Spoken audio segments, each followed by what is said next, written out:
بسم اللہ الرحمن الرحیم۔ السلام علیکم۔ پروگرام علم و حکمت میں خوش آمدید۔ میں ہوں محمد حسین الیاس۔ ناظرین کرام، جب ہم اسلام کی بات کرتے ہیں، قرآن کی بات کرتے ہیں، سنت و شریعت کی بات کرتے ہیں، تو ہر جگہ پہ ان کے تقاضے، ان کے نتیجے میں جو شخصیت بننی چاہیے ہے، وہ ہدایات کا سرنامہ کیا ہے جس پہ عمل درآمد کر کے ایک بندہ مومن اپنے رب کی بارگاہ میں سرخرو ہو سکتا ہے، وہ کرائیٹیریا زیر بحث آتا ہے۔ گویا انسان نے نیکی کو اختیار کرنا ہے اور برائی سے اپنے آپ کو بچانا ہے۔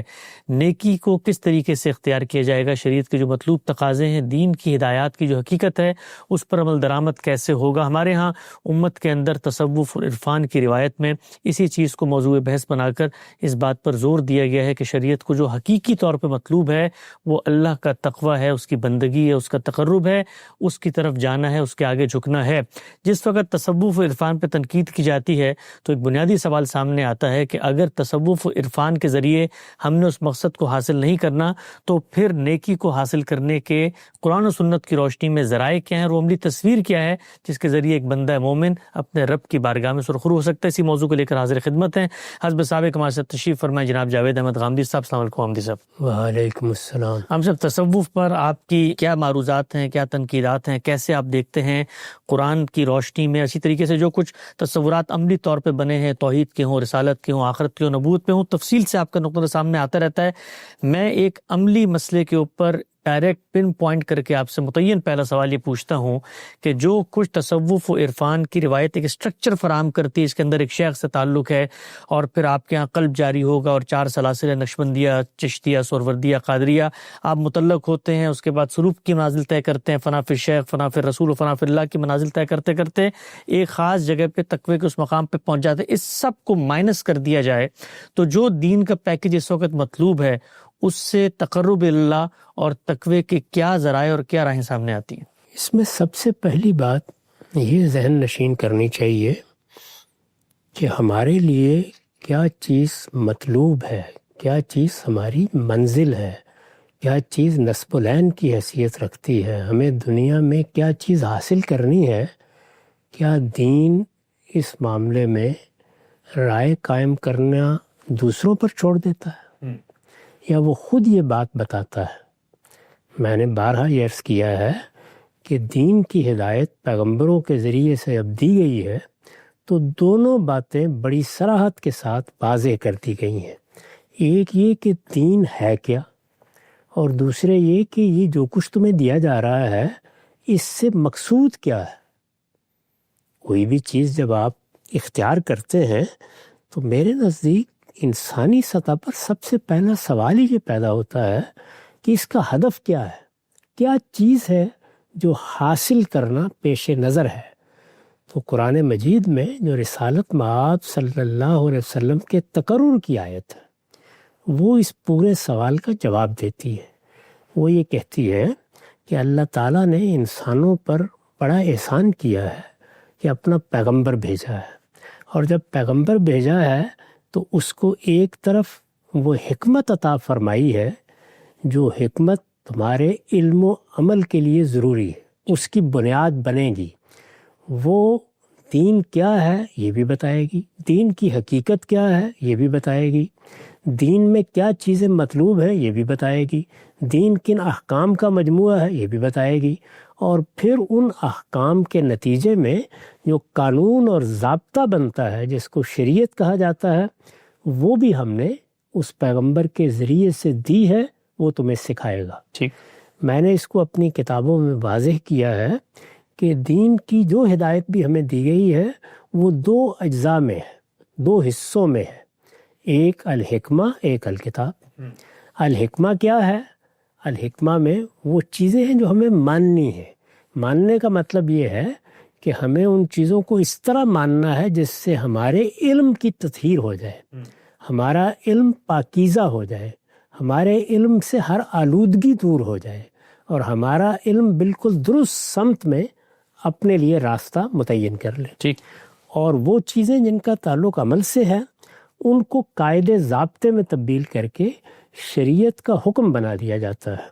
اس سے مقصد یہ ہوتا ہے کہ انسان کی مدد ہو اور اس کو 2 اور 2 4 کے طریقے پہ بتا دیا جائے کہ تم نے یہ کرنا ہے، تم نے یہ کرنا ہے، تم نے یہ کرنا ہے، اور اس کے نتیجے میں تمہیں یہ چیز حاصل ہو جائے گی. درست. یعنی ان چیزوں کے اجزاء میں بھی مقاصد بیان کر دیے جاتے ہیں یا ان کا ریشنل سمجھا دیا جاتا ہے.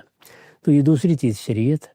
اس کو سادہ لفظوں میں بیان کیجئے تو ایک ایمان و اخلاق کی چیزیں ہیں اور دوسرے قانون کی چیزیں. ان دونوں چیزوں کو بالکل متعین طریقے پر دین میں واضح کر دیا گیا ہے. ان دونوں چیزوں کو جب آپ اختیار کر لیتے ہیں، یعنی علم میں بھی اختیار کر لیتے ہیں، عمل میں بھی اختیار کر لیتے ہیں. جو چیزیں ماننے کی ہیں ان کو مان لیتے ہیں، پورے شعور کے ساتھ مان لیتے ہیں، سمجھ کر مان لیتے ہیں.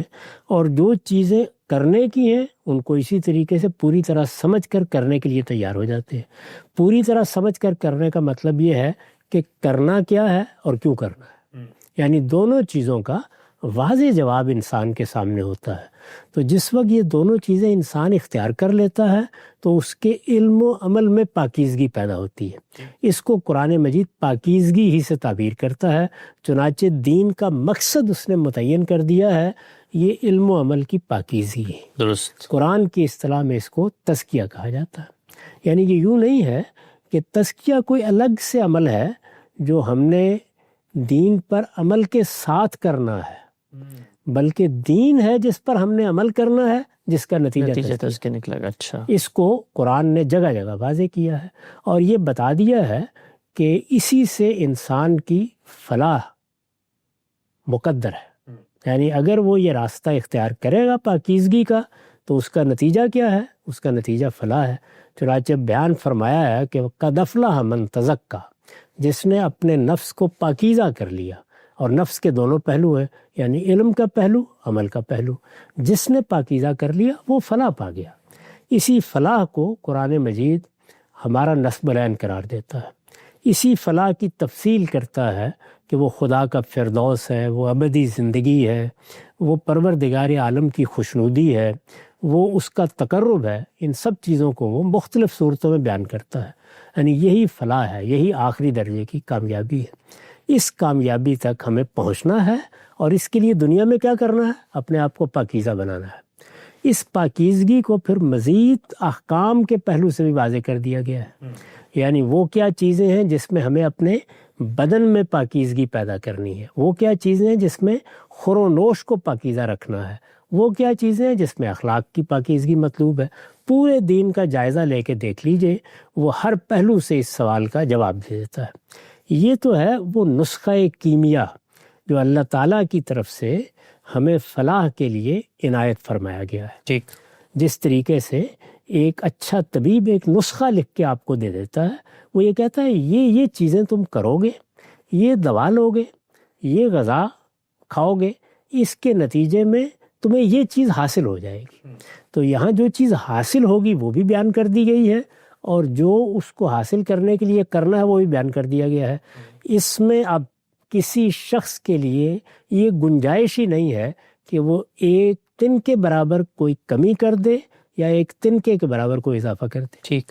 چنانچہ رسالت میں آپ صلی اللہ علیہ وسلم نے متنبع کر دیا ہے کہ یہ جو ہمارا امر ہے، یعنی امر دین، یہ جو دین کا معاملہ ہے، اس میں اب جو کچھ میں نے بیان کر دیا ہے، یعنی پیغمبر کی حیثیت سے، یہ اللہ کی حجت ہے، یہ تم پر قائم ہو گئی ہے. اس میں اپنی طرف سے تم احداث نہیں کر سکتے. احداث کا مطلب کوئی نئی چیز داخل نہیں کر سکتے. نئی چیز افراط میں بھی ہوتی ہے، تفریط میں بھی ہوتی ہے. کسی چیز کو نکال کے بھی آپ ایک نئی چیز پیدا کر دیتے ہیں، کسی چیز کو اس میں ڈال کر بھی آپ ایک نئی چیز پیدا کر دیتے ہیں. تو ان تمام چیزوں کا راستہ بند کر دیا گیا ہے.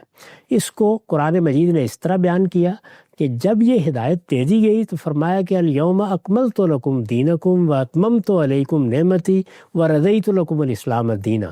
یعنی آج جب کہ یہ پیغمبر اب دنیا سے رخصت ہونے والے ہیں، ہم نے تمہارے دین کی جو ہدایت دینا شروع کی تھی اس کو پایہ تکمیل تک پہنچا دیا ہے. اب یہ دین تمہارے پاس ہے، اللہ کی نعمت تمہیں حاصل ہو گئی ہے. اس نعمت سے اب تم دنیا کی فلاح کے لیے بھی جد و جہد کرو اور آخرت میں بھی، اور اس پر اللہ راضی ہو گیا ہے. یعنی تمہارے پروردگار کی رضا حاصل کرنے کا جو مقصود ہو سکتا تھا کسی بندہ مومن کا، وہ اب اسی اسلام پر عمل کرنے میں ہے. وَرَضِيتُ لَكُمُ الْإِسْلَامَ دِينًا، یعنی میں نے تمہارے لیے دین کی حیثیت سے اس الاسلام کو پسند فرما لیا ہے۔ اس سے یہ بتا دیا گیا کہ یہ پایہ تکمیل کو پہنچ گیا ہے، لہٰذا اس میں اب کوئی چیز داخل نہیں کی جا سکتی۔ رسول اللہ صلی اللہ علیہ وسلم نے اسی اکملت لکم دینکم کو پیش نظر رکھ کے یہ فرمایا کہ ہمارے اس دین میں کوئی شخص کوئی نئی بات داخل کرنے کی کوشش نہ کرے۔ اس نئی بات کو کسی جگہ محدثات سے تعبیر کیا، کسی جگہ بدعت سے تعبیر کیا، اور یہ بتا دیا کہ جب اس میں کوئی نئی چیز داخل کرو گے تو یہ سراسر ضلالت ہوگی، سراسر گمراہی ہوگی، اور ضلالت اور گمراہی کا انجام دوزخ ہے۔ یہ بتا دیا۔ رسالت مآب صلی اللہ علیہ وسلم کے اس ارشاد کو ہمارے ہاں جمعے کے خطبات میں رکھ دیا گیا ہے۔ اس میں بار بار توجہ دلائی جاتی ہے کہ کل محدثۃ بدعہ وکل بدعۃ ضلالہ وکل ضلالۃ الی النار۔ تو یہ بات سمجھ لینی چاہیے کہ یہ پورا دین ہے۔ یعنی جب آپ دین کا لفظ بولتے ہیں تو اس کا مطلب یہ ہے کہ اللہ کی وہ ہدایت جو اللہ کے قرب کے لیے دی گئی ہے، جو فلاح کے لیے دی گئی ہے، جو فردوس تک پہنچنے کے لیے دی گئی ہے، جو اللہ کو راضی کرنے کے لیے دی گئی ہے، وہ اسلام ہے۔ اور اسلام رسالت مآب صلی اللہ علیہ وسلم کے ذریعے سے پایہ تکمیل کو پہنچ گیا ہے۔ یہ باتیں قرآن نے واضح کر دی۔ جب پایہ تکمیل کو پہنچ گیا ہے تو اب تم نے اسی کو پکڑنا ہے اور دانتوں سے پکڑ کر رکھنا ہے۔ اس کے ماخذ بھی بالکل متعین طور پر بتا دیے گئے ہیں، وہ تمہیں قرآن سے ملے گا، وہ تمہیں پیغمبر کی سنت سے ملے گا۔ یہ ساری بات واضح کرنے کے بعد اس سے کیا چیز حاصل ہونی ہے وہ بھی متعین طور پر بتا دی کہ جیسے ہی عمل کرو گے، جیسے ہی اس کو اپناؤ گے، جیسے ہی اس کو اختیار کرو گے، اس سے تزکیہ حاصل ہو جائے گا۔ اس کے بعد اگر کوئی چیز رہ جاتی ہے تو وہ صرف ایک ہے، اور وہ یہ ہے کہ انسان دوسروں کی وساطت سے چیزوں کو سیکھتا ہے۔ یہ انسان کی اللہ تعالیٰ نے جس طرح تخلیق کی ہے اس کا ناگزیر لازمی نتیجہ ہے۔ یعنی اس کے بغیر اس دنیا کو آپ درست کر ہی نہیں سکتے۔ یہاں ہوتا کیا ہے؟ ہوتا یہ ہے کہ سارے انسان ایک سطح علمی کے نہیں ہیں، سارے انسان چیزوں کو ایک طریقے سے نہیں سمجھتے، چنانچہ دنیا کے ہر علم میں معلم اور متعلم کا انسٹیٹیوشن پیدا ہو جاتا ہے۔ یعنی یہ ناگزیر ضرورت ہے، انسان کو بنایا ہی اس طریقے سے کیا ہے۔ تو جو دین کی ہدایت اللہ تعالیٰ نے اپنے پیغمبر کی وساطت سے دی ہے، وہ خواہ ہمارے علم و اخلاق سے متعلق ہے، خواہ وہ اللہ کی شریعت سے متعلق ہے، اس کو اب مجھے بھی سمجھنا ہے، آپ کو بھی سمجھنا ہے۔ یعنی وہ نسخہ ہے کیا، اس نسخے کو میں نے عرض کر دیا کہ بیان کر دیا گیا ہے، لیکن اس کو سمجھنا ہے۔ اگر میرے اندر یہ صلاحیت ہے کہ میں براہ راست دین کے ماخذ سے اس کو سمجھ سکتا ہوں، اس کو اخذ کر سکتا ہوں، تو مجھے اس کا پابند نہیں کیا گیا کہ میں ضرور کسی دوسرے کے دروازے پر دستک دوں۔ لیکن بالعموم انسانوں کی ایک بہت بڑی تعداد براہ راست سمجھنے سے قاصر رہتی ہے۔ کیوں قاصر رہتی ہے؟ اللہ تعالیٰ نے صلاحیت سب کو دی ہوتی ہے۔ انسان اس دنیا کے اندر کسی علم کو اپنا اختصاص بناتا ہے اور کسی کو نہیں بناتا۔ چنانچہ جب کسی علم کو اختصاص بنایا جاتا ہے تو آپ براہ راست اس علم کو سمجھنے، جاننے، اس کے اندر اترنے قابل ہو جاتے ہیں۔ جب نہیں بنایا جاتا تو آپ اس کا اختصاص رکھنے والوں کی وساطت سے، ان کی مدد سے اس کو سیکھتے ہیں۔ یعنی یہاں یہ نہیں ہے کہ آپ نے کوئی اور چیز کسی شخص سے لے لینی ہے، اسی کو سیکھنا ہے، لیکن اس تک پہنچنے کے لیے آپ کو مدد کی ضرورت ہوتی ہے۔ یہ مدد کون فراہم کرتا ہے؟ یہ اساتذہ فراہم کرتے ہیں، یہ معلمین فراہم کرتے ہیں۔ چنانچہ رسالت مآب صلی اللہ علیہ وسلم نے جب اپنا تعارف کرایا تو کیا کہا؟ یہ کہ بعثت معلمہ، یعنی میں تمہارا معلم بنا کر بھیجا گیا ہوں، یہ میرے پاس دین ہے، مجھے اس کو تمہیں سکھانا ہے۔ وہاں دیکھیے قرآن نے کیا لفظ استعمال کیا؟ یعلمہم الکتاب والحکمہ، وہ تمہیں یہ حکمت سکھاتا ہے، اس کی تعلیم دیتا ہے، اور وہ تمہیں اللہ کا قانون سکھاتا ہے۔ تو اللہ کا قانون اور اللہ کی حکمت وہ دین ہے۔ اس دین کو سکھانے والے کی ضرورت ہوتی ہے۔ یعنی انسان چونکہ سارا علم لے کر پیدا نہیں ہوتا. وہ اس دنیا میں آنکھ کھولتا ہے تو اس کی مصروفیات کیا ہیں، اس نے کس چیز کو ہدف بنایا ہے، وہ کسی چیز میں کتنا اندر اترا ہے. ایک ہنرمند آدمی اپنے ہنر کو جس طرح سے جانتا ہوتا ہے، وہ ہو سکتا ہے میں آپ نہ سیکھ سکیں، لیکن ہم پھر اپنے معاملات کے لیے اس کے محتاج ہو جاتے ہیں. تو انسان کی ایک احتیاج ہے، اور وہ یہ کہ اس کو کوئی سکھانے والا ملے. یہ سکھانے والا دونوں پہلوؤں سے سکھاتا ہے، یعنی یہ وہ عمل بھی سکھاتا ہے، وہ علم بھی دیتا ہے، اور اس کی روح، اس کی حقیقت بھی منتقل کرتا ہے. اس طرح کے جتنے معلمین ہیں وہ اصلاً اللہ کی کتاب کی تعلیم دینے والے لوگ ہیں. اور یہ بات بھی اللہ تعالیٰ کے پیغمبر نے واضح کر دی کہ خیرکم من تعلم القرآن وعلمہ، یعنی اب دو ہی لوگ ہوں گے، ایک وہ جو قرآن سیکھیں گے، ایک وہ جو قرآن سکھائیں گے. تو قرآن سیکھنے والے اور قرآن سکھانے والے یہی سب سے بہترین لوگ ہیں. یعنی کچھ لوگ اپنے آپ کو اس دین کے سیکھنے والے بنائیں، ظاہر سارے لوگوں سے اصلاً یہی مطالبہ ہے، اور کچھ ان کے اندر اس کو سکھانے والے بنائیں. یہ سکھانے والے مدد کر رہے ہیں، یعنی یہ اپنی طرف سے کوئی دین بنا کے نہیں بتا رہے. ان کا یہ کام نہیں ہے کہ یہ دین میں کوئی بدعت داخل کر دیں، یہ دین میں کوئی نئی چیز ایجاد کر لیں. ان کا یہ کام ہی نہیں ہے. انہوں نے جو چیز دنیا تک پہنچانی ہے یا لوگوں کو سکھانی ہے وہ دے دی گئی ہے، وہ پوری کی پوری ان کے پاس موجود ہے. یہ جہاں سے لینی ہے ان کو بتا دیا گیا ہے، وہ قرآن ہے، وہ سنت ہے. اس کو لے کر سکھانے کا کام اسی طرح کرنا ہے جس طریقے سے دنیا کے کسی علم و فن کے اساتذہ یہ کام انجام دیتے ہیں. یہ معلمین ہیں جو اصلاً رسالت مآب کے بعد ہماری ضرورت ہے، اور اس ضرورت کو بھی خود قرآن نے بیان کر دیا، اور یہ کہہ دیا کہ مسلمانوں کے اندر سے کچھ لوگوں کو باہر نکل کے دین سیکھنا ہے. آپ دیکھیے اس میں الفاظ کیا استعمال کیے ہیں. الفاظ یہ ہیں کہ فَلَوْلَا نَفَرَ مِن كُلِّ فِرْقَةٍ مِّنْهُمْ طَائِفَةٌ لِيَتَفَقَّهُوا فِي الدِّينِ. ان کی ہر بستی سے کچھ لوگ نکلیں، وہ دین سیکھیں، دین کی بصیرت حاصل کریں. اس میں جو الفاظ استعمال کیے ہیں لِيَتَفَقَّهُوا فِي الدِّينِ، یعنی یہ نہیں کہ وہ اپنے کوئی طریقے ایجاد کریں یا اپنا کوئی فلسفہ بگاڑیں، وہ اس دین میں تفقہ پیدا کریں، اس دین کی سمجھ پیدا کریں. یعنی جو دین کی ہدایت ہمارے پیغمبر کی وساطت سے اب دے دی گئی ہے، وہ اس کے اندر اتر کر اس کو سمجھیں جس طرح کے سمجھنے کا حق ہے. تو وہ بھی کیا کریں گے؟ اختصاص پیدا کریں گے سمجھ کر، یعنی اس دین سے باہر نہیں جانا، اس کو سمجھنا ہے، اس کو سمجھنا ہے. اور پھر اس کے بعد یہ بتایا گیا وَلِيُنذِرُوا قَوْمَهُمْ. اب وہ پہلا کام بتا دیا گیا ہے، وہ اپنی قوم کو خبردار کریں گے. قوم خبردار ہوگی، وہ متوجہ ہوگی جب وہ یہ سمجھے گی کہ اس کو یہ دین سیکھنا ہے، تو دین کے سکھانے کا عمل شروع ہو جائے گا.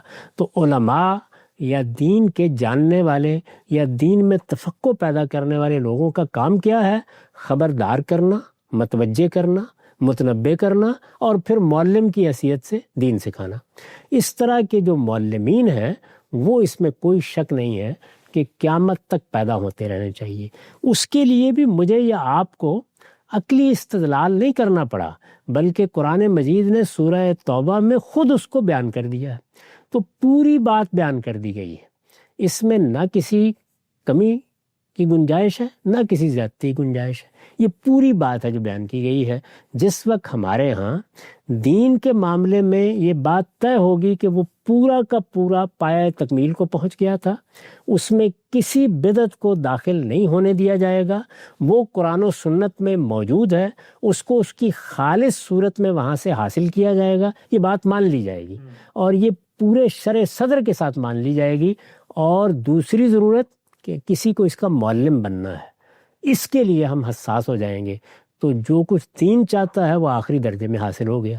اس کے بعد آپ متعین کر کے مجھے بتائیے کہ وہ کیا چیز ہے جس کے لیے کسی اور چیز کی طرف ہم نے رجوع کرنا ہے. ٹھیک، صاحب بڑی تفصیل سے آپ نے بتایا کہ دین کا مقصد کیا ہے، مقصد کے حصول کی راہیں خود دین کیسے طے کرتا ہے، اور انسان بحیثیت انسان جس وقت اس مقصد کے حصول میں اپنے لیے کمزوری محسوس کرتا ہے تو خود دین نے وہ کون سا انسٹیٹیوشن ہے جس کو وجود پذیر کیا ہے، وہ کوئی ولایت کا نہیں ہے، وہ تصوف عرفان کا نہیں ہے، وہ علم کا ہے اور علماء کا ہے کہ وہ دین کو پڑھیں گے، سیکھیں گے، سمجھائیں گے. ٹھیک.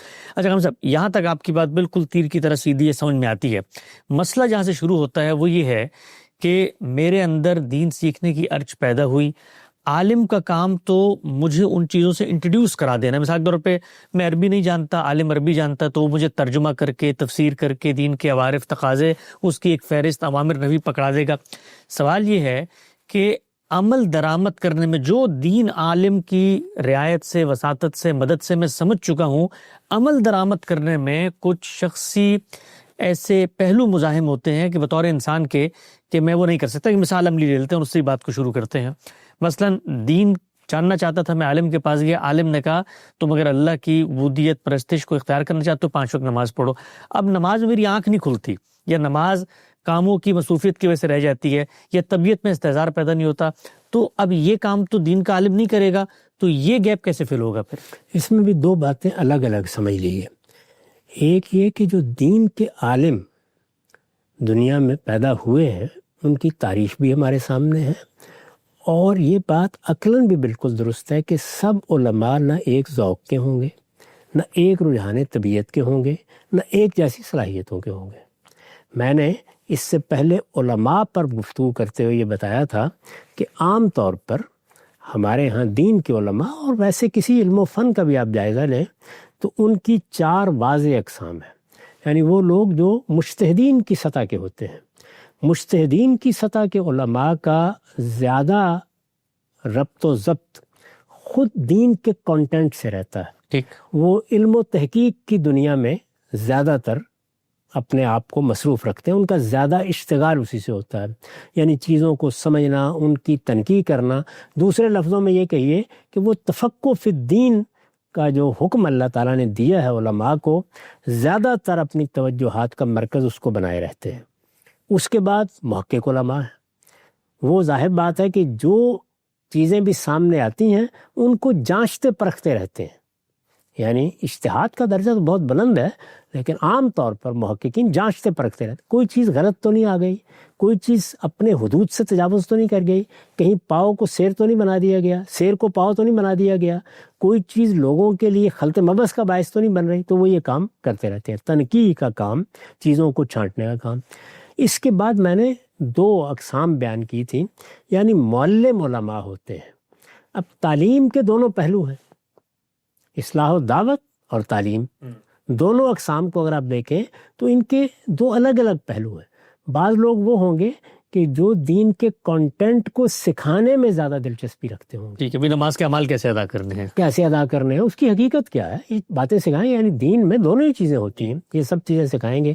اور کچھ وہ ہوں گے کہ جن کا تصنیف, تالیف اور محض علم سکھا دینے سے آگے خود انسان کی طبیعت, اس کے مزاج, اس کی افتاد طبع کو سامنے رکھ کر ایک طالب علم کی تربیت کا ذوق ہوگا. یعنی ایک موٹیویشنل فورس پیدا کرے. وہ ساری چیزیں ہوں گی جو ایک تربیت کرنے والا کرتا ہے.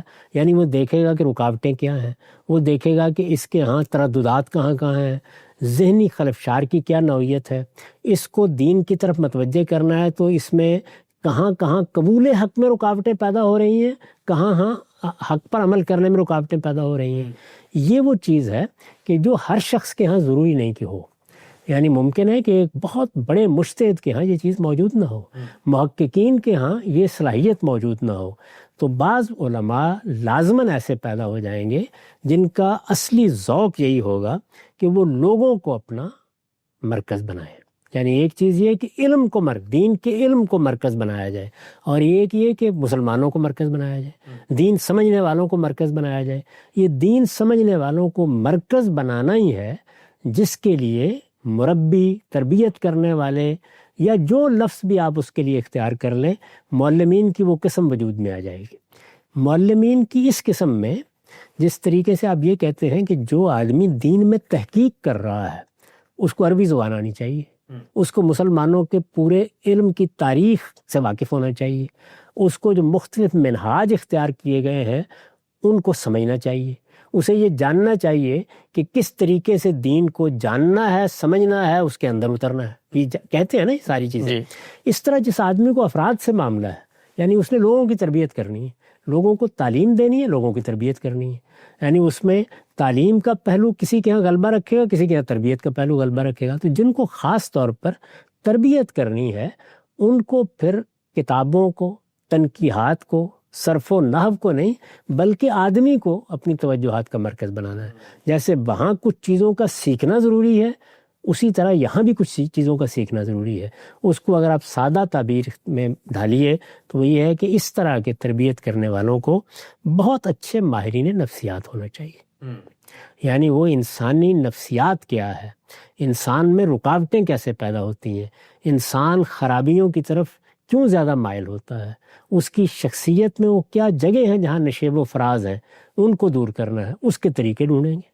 یہ بالکل ایسے ہی ہے جس طریقے سے ایک طبیب ڈھونڈتا ہے، وہ طریقے ڈھونڈ گے، وہ طریقے نفسیاتی علم سے متعلق ہے، اس کے لیے الگ کوئی دین نہیں ایجاد کیا جائے گا، وہ نفسیاتی علم سے متعلق ہے۔ یعنی وہ کیا مشقیں ہو سکتی ہیں، کس نوعیت کے معاملات ہو سکتے ہیں، کس طرح سے انسانی ذہن کی تحلیل کرنے کی ضرورت ہوگی، کہاں انسان کو کسی دوسرے کی مدد چاہیے ہوگی، اس کے لیے پورا علم وجود میں آتا ہے۔ اس وقت آپ دیکھیں کہ انسان نے جب مادی دنیا ہی کو اپنا اصل بنا لیا ہے تو نفس تو اندر موجود ہے نا، تو اس کے نتیجے میں اب صرف یہ نہیں ہے کہ وہ اطباء بہت بڑے بڑے اطباء ہیں جو آپ کے جسم کا علاج کرتے ہیں، نہیں، آپ کے باطن کا، آپ کے ذہن کا علاج کرنے والے بھی بڑے ماہرین نفسیات موجود ہیں۔ درست، یہاں تک کہ اس کے لیے اب دوائیں بھی ایجاد ہو گئی۔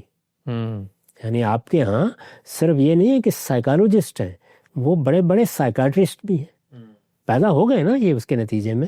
تو میں یہ عرض کر رہا ہوں کہ یہ بھی در حقیقت انسانی تعلیم کی ضرورت ہے۔ یعنی جب آپ کسی استاد کی تربیت کر رہے ہوتے ہیں تو آپ کیا اسے صرف یہ بتاتے ہیں کہ یہ ریاضی ہے اور یہ علم اس طرح ہے؟ نہیں، ریاضی پڑھانی کیسے ہے، بچوں کو ریاضی کا شوق کیسے پیدا کرنا ہے، صحیح، انہیں اس سے وابستہ کس طریقے سے کرنا ہے، یہ سارا کا سارا تعلیمی نفسیات کا موضوع ہے۔ تو تعلیمی نفسیات کے ماہرین ہی کو معلم ہونا چاہیے۔ جو لوگ یہ صلاحیت نہیں رکھتے، جو اس کا ذوق نہیں رکھتے، جو اس کی تربیت نہیں پاتے، جو اس کو علم بنا کے اس کو سمجھتے نہیں ہیں، ان لوگوں کے لیے زیادہ اچھا یہ ہے کہ وہ اپنے آپ کو کتابوں کے ساتھ مشغول رکھیں، یعنی چیزوں کی علمی تنقیح کرتے رہیں۔ ان کا یہ کام نہیں ہے کہ وہ لوگوں کے ساتھ زیادہ اشتغال رکھیں۔ تو میں نے یہ اس لیے عرض کیا کہ جو معلم علماء ہیں یا جو اصلاح و دعوت کو اپنا موضوع بناتے ہیں، ان کی ساری توجہات کا ارتکاز بھی فرد پر ہونا چاہیے، اور جب فرد پر ہوگا تو اس کے لازمی نتیجے کے طور پر یہ علم وجود میں آئے گا۔ ٹھیک، اس کو آپ کوئی نام دے سکتے ہیں، جو نام چاہے دے لیں، لیکن اس علم میں کوئی دین ایجاد نہیں کیا جائے گا، اس میں کانٹینٹ میں کوئی کمی نہیں کی جائے گی، اس میں کانٹینٹ میں کوئی اضافہ نہیں کیا جائے گا۔ یہ اصل میں تدبیریں ہیں۔ اس کو میں ایک سادہ مثال سے سمجھا دیتا ہوں کہ ایک شخص آپ کے پاس آتا ہے اور وہ کہتا ہے کہ میں چاہتا ہوں کہ میں نماز کے لیے اٹھوں اور میں یہ چاہتا ہوں کہ میں اللہ کا ذکر کروں، لیکن مصیبت یہ ہے کہ مجھے سرگرانی کا مرض ہے اور میں اسی میں مبتلا رہتا ہوں۔ جب اٹھتا ہوں تو کیفیت یہ ہوتی ہے کہ سر ہی گویا بارے دوش ہو رہا ہوتا ہے، تو میں کیا کروں؟ تو ایک شخص یہ کہتا ہے کہ بھائی اس مقصد کے لیے فلاں دعا موجود ہے، تم وہ دعا لے لو۔ اب یہ دعا یہ کوئی دینی چیز نہیں ہے، یہ اصل میں ایک ایجاد ہے جو لوگوں نے اپنے تجربات سے کر لی ہے۔ وہ آپ کو ایک ڈسپلن کی اور ہی دے دیتا ہے اور یہ کہتا ہے کہ یہ تم لے لو، اس کے بعد تم جب صبح اٹھو گے تو بالکل نشاط کے ساتھ اٹھو گے اور اطمینان کے ساتھ نماز پڑھ لو گے۔ تو یہ اس نے جو کام کیا، یہ کیا کیا؟ اس نے جسم میں جو ایک خرابی پیدا ہو رہی تھی، اس خرابی کو اپنے تجربات کی روشنی میں دور کرنے کے لیے جو دوا ایجاد کی گئی تھی وہ آپ کو دے دی۔ تو اس طرح کی جو دوا ہے، یہ دوا کے طور پر بھی ہوتی ہے، یہ اعمال کے طور پر بھی ہوتی ہے۔ اس میں بعض اوقات نفسیاتی نوعیت کی تربیت کی ضرورت پڑ جاتی ہے۔ یہ سارے جتنے معاملات ہیں، جس طرح ایک بڑا اعلیٰ درجے کا طبیب ان سب چیزوں کا خیال رکھتا ہے، بالکل اسی طرح سے اصلاح و دعوت اور دین کی تعلیم کا کام کرنے والوں کو یہ ضرور اپنے پیش نظر ملحوظ رکھنا چاہیے۔ اور ہمیں بھی اس بات کو پیش نظر رکھنا چاہیے کہ جب ہم علماء تیار کر رہے ہوں تو لوگوں کی طبیعت اور رجحان کے لحاظ سے ان چاروں ہی سطحوں پر علماء تیار کریں۔ یعنی وہ جو غیر معمولی صلاحیت کے لوگ ہیں ان میں تو خیر کوئی ضرورت نہیں ہوتی تیاری کی، وہ آپ سے آپ بن جاتے ہیں، بڑے مجتہدین محققین پیدا ہو جاتے ہیں، وہ خدا ہی پیدا کرتا ہے۔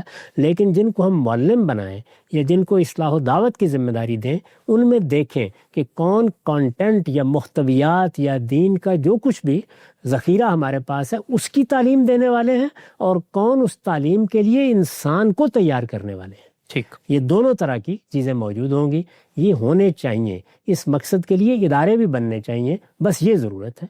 اس کے لیے کوئی الگ سے دین ایجاد کرنے، کوئی نظام فکر بنانے کی ضرورت نہیں ہے.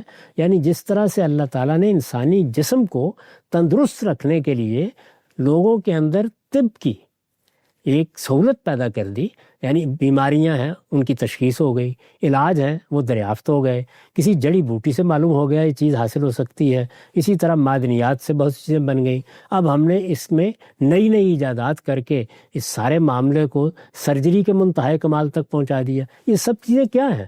ظاہر ہے جسم میں جو خرابی پیدا ہوتی ہے اس کو دور کرنے کے طریقے ہیں. وہ ہومیوپیتھی میں بھی ہیں، وہ ہماری قدیم طب میں بھی ہیں، وہ ایلوپیتھی میں بھی ہیں. ہو سکتا ہے کہ علاج معالجے کے 10 اور طریقے ایجاد ہو جائیں. بالکل اسی طریقے سے انسانی نفس کو سامنے رکھ کر اس طرح کے طریقے ایجاد کرنا، لوگوں کو اس طرح کی مشقیں کرانا جس سے وہ اپنے اوپر قابو پا سکیں، جس سے وہ اپنے اندر نشاط پیدا کر سکیں، جس سے وہ اس طرح کی رکاوٹوں کو دور کر سکیں. ان میں کوئی چیز بھی نہیں ہے کہ جس میں ادنا درجے کا کسی کو تردد ہو.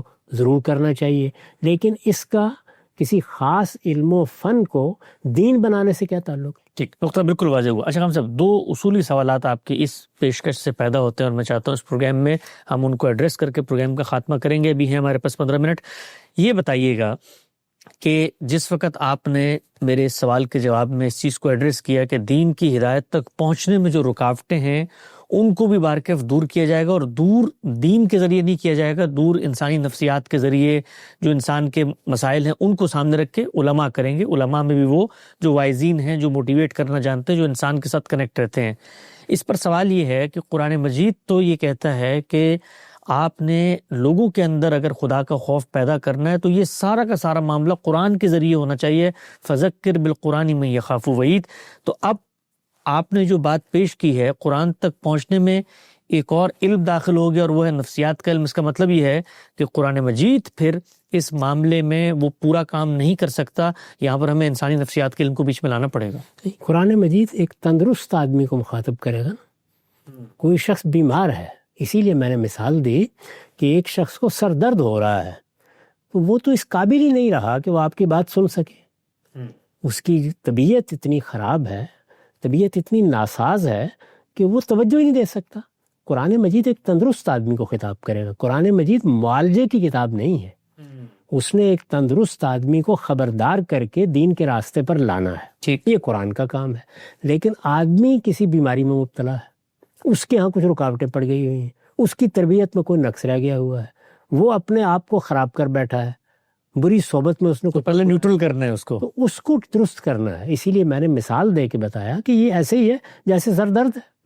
یعنی بیماریاں انسان کو لاحق ہوتی ہیں تو کیا قرآن مجید انذار کرے گا تو بیماری بھی دور کر دے گا، بخار بھی اتار دے گا؟ اس کے لیے طبیبی کے پاس جانا ہے. ٹھیک. تو اس طرح کے اطباء الگ سے بھی ہو سکتے ہیں اور اس طرح کے اطباء خود معلمین کے اندر بھی ہو سکتے ہیں. یہ ضرورت تو مانی ہوئی ضرورت ہے اور ہر جگہ یہ ضرورت ہوگی. اس ضرورت کو پورا کرنا چاہیے. اس کے علاوہ وہ کیا چیز ہے جس کے لیے مجھے کسی دوسرے نظام فکر کی طرف رجوع کرنا ہے؟ پہلے متعین طور پر معلوم ہونا چاہیے نا کہ جو چیز مطلوب ہے وہ تزکیہ ہے. جی. تزکیے کے لیے پورا نسخہ خدا کا پیغمبر بنا کے دے گیا ہے. نسخے میں مجھے متنبع کر دیا گیا ہے کہ نسخے میں تم کوئی تغیر نہیں کرو گے، کوئی تبدیلی نہیں کرو گے، کوئی ترمیم نہیں کرو گے، کوئی چیز ڈالو گے نہیں، کوئی چیز نکالو گے نہیں. تو نسخہ تو وہی استعمال کرنا ہے. یعنی جو نسخہ اس حکیم نے لکھ دیا ہے وہ میرے پاس موجود ہے، وہ متعین ہے، اس میں کوئی اضافہ کوئی کمی نہیں کر سکتا. یہ طے ہو گیا. تو اب کرنا کیا ہے؟ اس نسخے کو استعمال کرنے کے لیے آدمی کو تیار کرنا. ٹھیک. یہ جو علم ہے اس کا کوئی تعلق نہیں ہے پیغمبر کی دعوت کے ساتھ. یہ بالکل ایسے ہی ہے کہ میرا ایک جسم بھی ہے اور میرا ایک نفس بھی ہے. جسم میں بیماری ہے تو اطباء کے پاس جانا چاہیے، نفس میں بیماری ہے تو ماہرین نفسیات کے پاس جانا چاہیے. تو جب آپ دنیا میں کسی انسان کو کسی بیماری سے نجات دلانا چاہتے ہیں تو ذہنی بیماریوں کے معالج کے پاس بھی بھیجتے ہیں، جسمانی بیماریوں کے معالج کے پاس بھی بھیجتے ہیں. اس طرح کے معالجین اپنے تجربات سے چیزیں سیکھتے ہیں، ان تجربات سے ان میں تبدیلیاں تغیرات کرتے رہتے ہیں. اس میں کوئی دین زیر بحث ہی نہیں آتا. یعنی ایک آدمی کو سر درد ہے تو اس میں دین کہاں سے زیر بحث آ گیا؟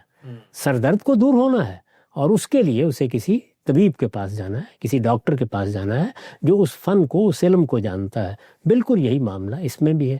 اس مقصد کے لیے آپ ماہر نفسیات کی اصطلاح استعمال کر لیں، آپ معلم نفسیات کی اصطلاح استعمال کر، جو چاہے استعمال کر لیں، لیکن اس میں کوئی ایک چیز بھی نہیں ہے کہ جو کسی خاص شخصیت کا تقاضا کرتی ہو، جو کوئی اور دین لے کے ہمارے پاس آئے۔ صحیح، یعنی دین سے باہر ایک اور دین کو ایک طرف رکھیے اور ایک اور دین کی طرف رجوع کریں، یہ کوئی دین نہیں ہے، یہ اصل میں وہ تجرباتی علوم ہیں جن سے ہم اپنی پوری زندگی میں فائدہ اٹھاتے ہیں۔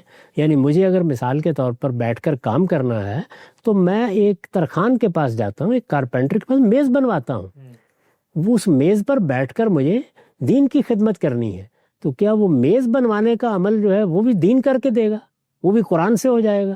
یہ بالکل خلاف عقل بات ہے۔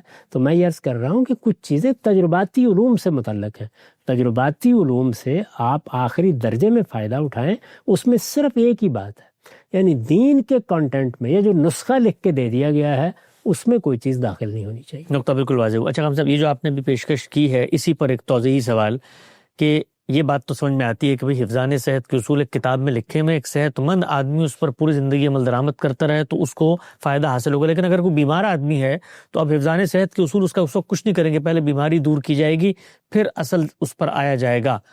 ایک اور چیلنج جو ہم سب اس موقع پہ لوگ پیش کرتے ہیں وہ یہ کہ چلیے آپ نے کہا قرآن مجید تو ایک نارمل صحت مند آدمی سے بات کر رہے ہیں، ذہنی لحاظ سے، فکری لحاظ سے بلوغت کی جگہ پہ کھڑا ہوا ہے، خود علماء جو اس دین کے عوارف کو، اس کے معارف کو، اس کی گہرائی، بصیرت، حکمت، سب چیزوں کو جانتے ہیں، پوری امت کی 14 سال کی تاریخ میں بتاتی ہے، وہ کانٹینٹ براہ راست سمجھنے کے باوجود، اور ان سے زیادہ کون ذہنی لحاظ سے صحت مند ہوگا جو اس کانٹینٹ تک براہ راست استفادہ کر رہا ہے، ان کی بھی یہ ضرورت باقی رہتی ہے کہ وہ بھی پھر کہیں جاتے ہیں، کسی کو ہاتھ پکڑاتے ہیں، بڑے بڑے علماء، اور اپنا تزکیہ کرتے ہیں اپنے ان مسائل کو جن کی وجہ سے وہ درجے تک نہیں پہنچ رہے تھے، اس کو حاصل کرتے ہیں۔ پھر سوال یہ ہے کہ یہ صحت مند تو کیا، یہ تو اعلیٰ درجے کے صحت مند لوگ تھے، ان کو بھی کہیں نہ کہیں پھر جانا پڑتا ہے۔ یہ جو آپ نے تعبیر اختیار کی، اپنا تزکیہ کرتے ہیں، تزکیہ تو دین نے کرنا ہے، یہ تعبیر ہی بالکل غلط ہے، اور یہی بتا رہی ہے کہ مسئلہ وہ نہیں تھا کہ بیماری پیدا ہو گئی ہو، بلکہ کوئی ایک چیز ہے۔ تزکیہ دین نے کرنا ہے، تزکیے کا نسخہ اللہ کا پیغمبر دے کر گیا ہے، وہ 2 اجزاء پر مشتمل ہے، یعنی اس میں علم و اخلاق کی ہدایت ہے، اس میں اللہ کی شریعت ہے، یہ تزکیے کا نسخہ ہے، اس کو جیسے ہی آپ اختیار کریں گے، جیسے ہی اپنائیں گے، جیسے ہی عمل کریں گے، تزکیہ ہو جانا ہے، اس کے لیے کسی کا ہاتھ پکڑنے کی ضرورت نہیں ہے، اس نسخے کو آپ آمادہ ہو جائیں کہ آپ استعمال کریں، یہ ہے مسئلہ۔ جی، یہ بعض لوگوں کو یہ مسئلہ درپیش ہوتا ہے، یہ مسئلہ علماء کو بھی درپیش ہوتا ہے، یعنی کیا میں بیمار نہیں ہوتا، آپ بیمار نہیں ہوتے؟ ہمارے بڑے بڑے جلیل القدر علماء کو اطباء کے پاس نہیں جانا پڑتا۔ علامہ اقبال جیسی شخصیت کو حکیم نابینا کی دوا نہیں لینا پڑی، حکیم کرشی سے اپنا علاج نہیں کرانا پڑا۔ تو یہ اصل میں جسمانی امراض کے معاملے میں ہمیں ادنا تردد نہیں ہوتا، بعض نفسی امراض بھی ہوتے ہیں، ذہنی امراض بھی ہوتے ہیں۔ جو آدمی عالم بن رہا ہے وہ کیا اللہ تعالیٰ کی طرف سے خصوصی حفاظت میں آ جاتا ہے کہ اب اس کو سر درد نہیں ہوگا، اب اس کو ہارٹ اٹیک نہیں ہوگا، اب اس کے گردوں میں کوئی تکلیف نہیں، بلکہ شیطان تو زیادہ ہے اس کو تو روکنے کے لیے۔ دیکھیے شیطان سے بھی زیادہ اصل چیز تربیت، تعلیم ہے۔ ٹھیک، ایک ہے وہ تعلیم حاصل کرنا جس سے آپ دین کے کنٹینٹ کو سمجھیں، اس نسخے کو سمجھیں، ایک ہے وہ چیزیں کرنا جس سے آپ اپنے آپ کو دین پر عمل کے تیار کریں۔ یہ جو عمل کے لیے تیار کرنے کا معاملہ ہے، میں نے عرض کیا کہ اس میں ہوتا کیا ہے، ایسے لوگ موجود ہوتے ہیں جن کو کسی چیز کی ضرورت نہیں ہوتی، وہ اپنی تطہیر خود ہی کرتے ہیں، وہ اپنے آپ کو خود ہی چیزوں کی طرف متوجہ کرتے ہیں، جہاں کہیں کوئی خرابی ہوتی ہے دور بھی کر لیتے ہیں، تھوڑے ہوتے ہیں، باقی لوگوں کو سہارے کی ضرورت ہوتی ہے۔ یعنی بہت سے لوگ ہیں جو اپنے روزمرہ کے معمولات اتنے اچھے رکھتے ہیں کہ بیماری قریب نہیں پھٹکتی۔ میں ایسے بعض لوگوں سے واقف ہوں کہ ساری زندگی 70-80 سال جیے اور کبھی کوئی دوائی نہیں لی، لیکن کتنے ہوتے ہیں؟ چند۔ زیادہ تر کو کوئی نہ کوئی بیماری لاحق ہو جاتی ہے، جسمانی بیماریاں، اسی طرح سے نفسی بیماریاں، ذہنی بیماریاں۔ ان سب بیماریوں کے لیے جو علاج معالجہ آپ نے کرنا ہے اس کا دین کے کانٹینٹ سے کوئی تعلق نہیں ہے۔ اس کے لیے ہرگز یہ لفظ استعمال نہ کیجئے کہ یہ اصل میں تزکیہ ہو رہا ہے، نہیں، تزکیہ تو دین نے کرنا ہے۔ ہمیں اس قابل کرنا ہے آدمی کو کہ اس کا سر درد دور ہو جائے اور وہ نماز پڑھنے کے قابل ہو جائے، یا اگر کوئی نفسی رکاوٹ ہے نماز پڑھنے میں تو اس کو دور کر دے، یا وہ کچھ ایسی چیزوں میں مبتلا ہو کر رہ گیا ہے جس سے نکل کر وہ دین کی طرف متوجہ نہیں ہو رہا، ان رکاوٹوں کو ہم متعین کریں اور ایک اچھے معلم کی طرح، ایک اچھے مربی کی طرح ان رکاوٹوں کو میں نے عرض کیا کہ یہ نفسیات کا علم ہے، یعنی وہ دین کا علم ہے جو آپ نے پیغمبر سے لیا، یہ نفسیات کا علم ہے۔ تو نفسیات کا علم یہ بجائے خود انسان کی ایسی ضرورت ہے جیسے طب کا علم ہے، اس میں بھی ایسی محنت لوگوں نے کی ہوگی، اپنے تجربات سے چیزیں سیکھی ہوں گی۔ اور میں آپ سے عرض کرتا ہوں کہ ہمارے ہاں جو تصوف کا انسٹیٹیوشن ہے اس کی جو چیز سب سے زیادہ قیمتی ہے اور جس کو میں نے ہمیشہ بڑی قدر کی نگاہ سے دیکھا ہے وہ یہی ہے کہ زیادہ تر وہ لوگ بہت اچھے ماہر نفسیات ہوتے ہیں۔ آپ صاحب یہ آخری سوال ہے میرا اور میں چاہتا ہوں اسی کے اوپر میں آپ سے ذرا to the point conclusion remarks لے لوں۔ جو کچھ آپ نے بتایا ہے اب تک، علماء کی یہ کیٹیگریاں، دین کے مشمولات، یہ تقاضے، اس میں کوئی مزاحم رکاوٹیں ہوتی ہیں اور ان کو کیسے عبور کیا جائے گا، اس کے لیے وہ کون لوگ ہوں گے۔ تصوف کے اوپر آپ بات کرتے ہیں، تصوف کے پورے علم کلام کے اوپر، نظام فکر کے اوپر، دین کا ایک متبادل تعبیر اس کو آپ قرار دیتے ہیں۔ میں آپ سے ٹو دا پوائنٹ سوال کروں گا، تصوف میں سے ہر وہ چیز نکال دی جائے جو دین کے کانٹینٹ سے متصادم ہے، جو تصور رسالت، تصور نبوت اور اسی طرح سے آخرت اور شریعت سے متصادم ہے، اور اس کا نام مثال کے طور پر ندوۃ المعلمین رکھ لیا جائے، تو وہاں پر یہ آخری بات جو آپ نے کی کہ فرد کی نفسیات سے متعلق، فرد کو قرآن اور سنت کے قریب کرنے کے لیے جو تدابیر لاہ عمل اپنائی جاتی ہیں، جیسے خانقاہ کا تصور ہے، اگر یہ ہو تو پھر آپ کے لیے جو بھی انسٹیٹیوشن ہے، وہ نام اس کا ہم نے تبدیل کر دیا، کیا وہ قابل قبول ہے؟ دیکھیے اس کا وہ نام بھی رکھ لیں تو مجھے اس سے کوئی فرق نہیں پڑتا، نام سے فرق نہیں پڑتا کوئی بھی۔ یعنی معلم کا لفظ جو ہے آپ نے اختیار کر لیا، استاد کا کر لیا، اچھا آپ نے انگریزی میں لیکچرر کہہ دیا، اس کو آپ نے پروفیسر کہہ دیا، آپ نے ماہر نفسیات کہہ دیا، اس سے مجھے کیا مسئلہ ہے؟ مسئلہ یہ آپ کرنے کیا جا رہے ہیں؟ آپ ایک دوسرا نظام فکر دے رہے ہیں دین کے مقابل میں، آپ یہ کہہ رہے ہیں کہ دین میں تو تم چند چیزیں سیکھ لو، تزکیہ تمہارا ہم کریں گے، یہ ہے وہ مسئلہ۔ یعنی دین ہے پورا کا پورا دین جو خدا کے پیغمبر نے دے دیا ہے، جس نے مجھے میرا تزکیہ کرنا ہے، جس نے میرے لیے آخرت میں فلاح کی ضمانت دی ہے، اس کے لیے آپ کسی اور جگہ سے کوئی چیز نہیں لا سکتے۔ وہ ٹھیک ہو گیا، وہ آئے گی تو وہ سری بدعت ہوگی، اس کو نکال کے پھینک دیا جائے گا۔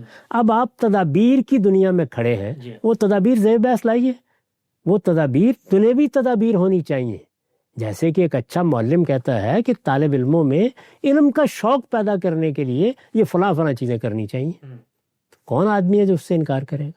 اس کے لیے ادارے بنائیے، اس کے لیے جو نام چاہتے ہیں رکھیے۔ چنانچہ تصوف کی تحریک میں بھی اگر صرف یہ چیز رہتی تو اس کو سرآنکھوں پر رکھا جاتا۔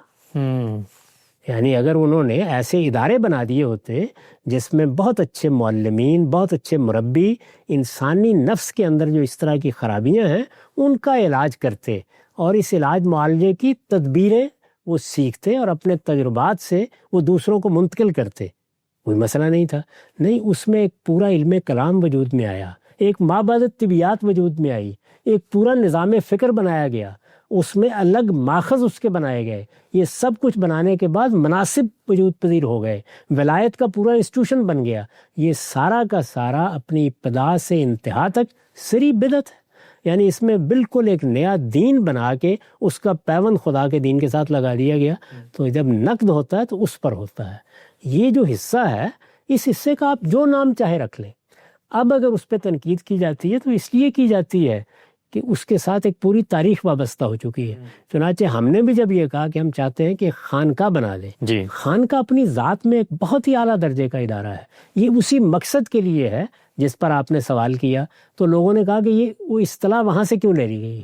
تو اس کا مطلب یہ ہے کہ اصطلاح میں کوئی پرابلم نہیں، اچھا، نہ اصطلاح میں کوئی پرابلم ہے، نہ لفظ میں کوئی پرابلم ہے، کچھ بھی نہیں۔ وہ ہے کیا چیز جو آپ پیدا کر رہے ہیں؟ تدبیر کی چیز ہے، علم کی تدبیر کی چیز ہے، وہ دنیوی تدابیر ہے، وہ علم نفسیات کی چیزیں ہیں سرآنکھوں کے اوپر۔